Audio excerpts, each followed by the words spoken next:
Hello and hi again. I'm Sabrina, and today we have another new topic called sensory registration.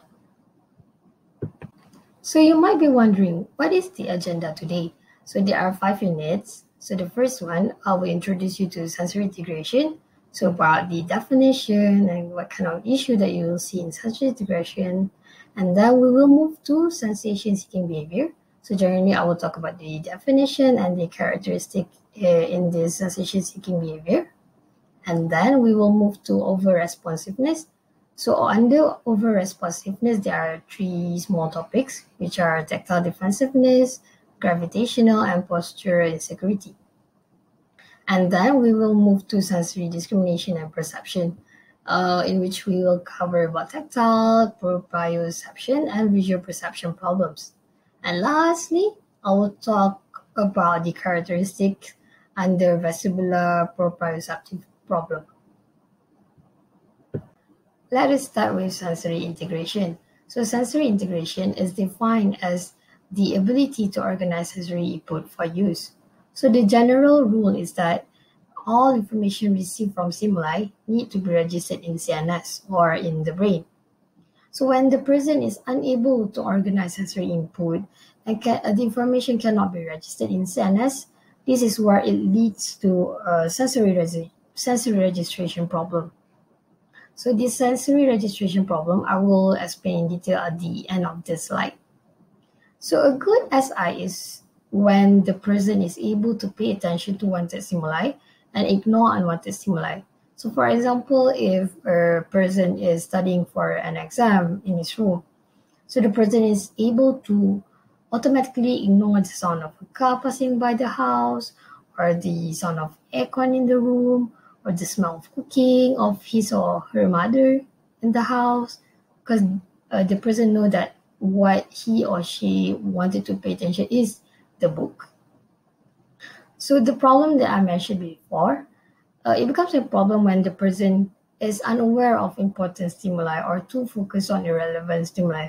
So for example, if the person is in a lecture room, maybe the person is too focused on the color of the wall or the any decoration on the wall that he or she ignored the whole lecture.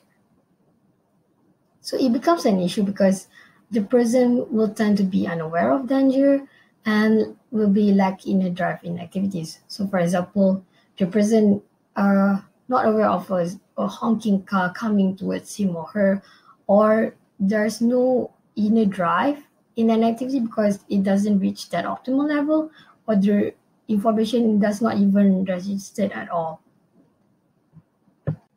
How does sensation-seeking behavior looks like? So before we dig deeper into this, you need to understand first what is sensation-seeking behavior. So it happens when sensations are registered but under-responsive, or in short, we call it as hyper-responsive. So this hyperresponsivity will lead to the person started seeking to fill up the missing sensation.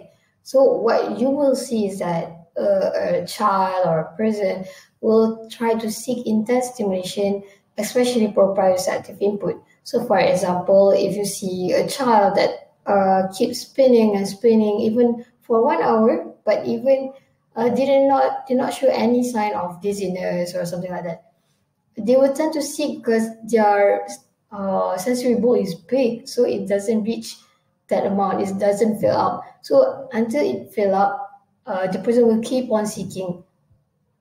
So what you will see in terms of characteristic is that they will appear restless, thrill-seeking, and motorically driven.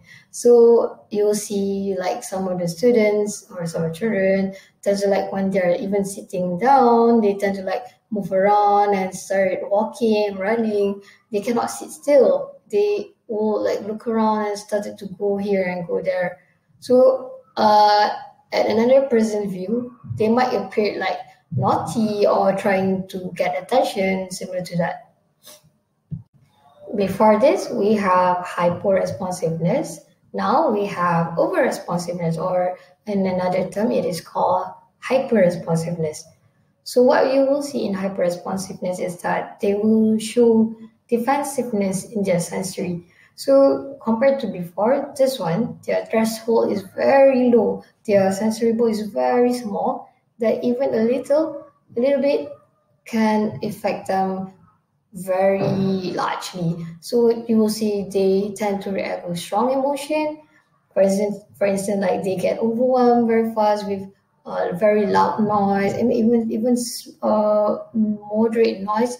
They get overwhelmed and they show fear, and they tend to try to be far away from that thing that triggers the over responsiveness. So it can be applied to all sensory input or specific to a certain sensory system. So could be only affect the tactile or maybe a mixture of tactile and gravitational insecurity. So it could be more than one. So in tactile defensiveness, what you will see is that a person will tend to overreact to ordinary touch sensation. So for instance, like light touch or just a small tap, they get irritated very, very fast. They get discomfort as well. So uh, because of this kind of reaction, it affect largely on their self-care and their social activities. For instance, like when you going out and then you need to be in a crowd, even brushing against others irritate them so much. So what the person like will be deep touch and deep pressure, for instance, like joint compression or doing wrapping. So these kind of activities will calm them down. So for gravitational insecurity, you'll see a person get discomfort or get very scared when they are doing, I know, when they are lifted off from the floor or they need to be on higher ground, like on the stairs or on the boulder. So anything that challenge their gravity. So they tend to show over response to vestibular sensation. So what you will see is that the child maybe refuse to lift it off when they're on the swing, or like people just holding the person up. They tend to like squirming away from that person. So even normal movement activities like jumping is very challenging for them. So anything that change in head position also will overwhelm them. Any like moving head from up, down, anything that challenge the gravity. So for postural insecurity, it's a bit different from gravitational. Uh, the person is like educate motor control to perform activities without falling. So this kind of person, they can go to high ground, they can go up the stairs or a high boulder, but then when you ask them to like move thing from left to right, it becomes very very scared. They are very scared to do that because it's something that challenges their motor control. They cannot control to do the activity without falling. So recap, the person with postural insecurity, they can be off the ground, but when you ask them to do something off the ground, like maybe on a gym ball, they are okay. But when you ask them to put things on the left to the right, then they started getting scared. Now let's move to sensory discrimination and perception. So what is it? So it is actually inefficient or inaccurate organization of sensory information. So this happen when you are showing deficit in perceptual skill. So maybe the way you view things are inaccurate, or you are showing defensiveness in processing information. So for instance, like you are showing defensiveness in tactile. So you are trying to not touch that thing too much, that not enough information is get, so not enough information is processed, and at the end the information is interpreted inaccurately or wrong. So some examples include like you're confusing B with D, or you confuse the items. Is it sharp or is it soft, or confuse bell with tell. These are some of the examples. Okay, now let's start with tactile discrimination and perception problem first. So what you will see is difficulty in localizing object on body. So for instance, if you are putting a scarf on your right shoulder, but then because you're not sure where is the object on the body, so sometimes you get confused. Even like when teacher like, please pass me the scarf that was on your right shoulder. Then the person cannot find it, but don't know where is it actually. So when you're not aware where is it, the object on your body, it will disrupt the feedback with motor skills. So remember that tactile will always link to visual perception. So when tactile affected, visual is affected. So in a way, it will affect your eye-hand coordination. So for instance, if you are climbing a wall, so you need to see where to grab. And then when you know where to grab, you need to know which body that you want to use it, the right hand, left hand, which one to move. So when this happens, it will affect greatly on eye-hand coordination. So for proprioception problem, it's more to the function of muscle and joints to inform brain about location of body.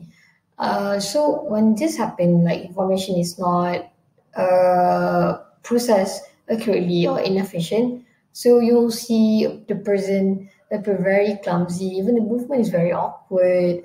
And then like if the person is writing, they don't know how much force they need to exert on the paper. And then, okay, sorry, there's fireworks just now. Okay, I continue back. Okay, the person will tend to appear very clumsy and very awkward, movement very awkward, very clumsy. And then in terms of the force applied, they are not sure how much force applied on the pencil, or like when they are hitting a table, how much they need to exert. And to understand about space, like if they want to squeeze their body inside a small space, if they can fit or not. So they cannot understand that, and they are not aware of how big they are to fit in that space. So what the person will try to seek is firm pressure. So for this kind of person, you need to do a lot of joint cooperation to so they get more awareness with their proprioception. So for visual perception problem, it's more to understanding. They will show issues like depth perception, like how much more they need to put their hand inside a small hole to get to the ground, and then about figure ground, like which one do we need to focus? Is it the whole picture, which is the details, and then spatial orientation, like how their posture related to environment, etc.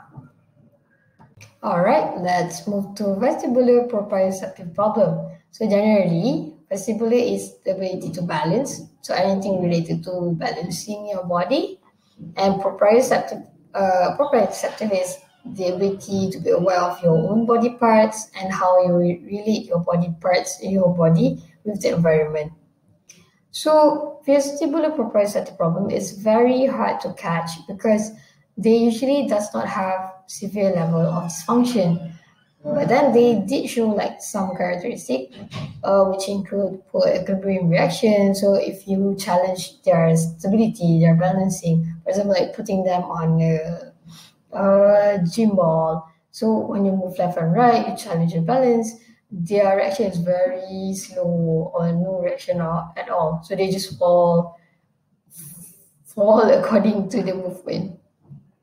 And then you'll see that they have lower the average muscle tone. So muscle tone, it includes the ability to control your movement or your speed, how much pressure you need to exert.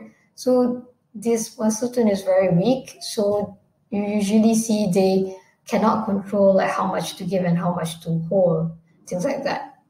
So again, they have poor posture stability. So if it's standing or standing with one leg or just sitting down is very poor.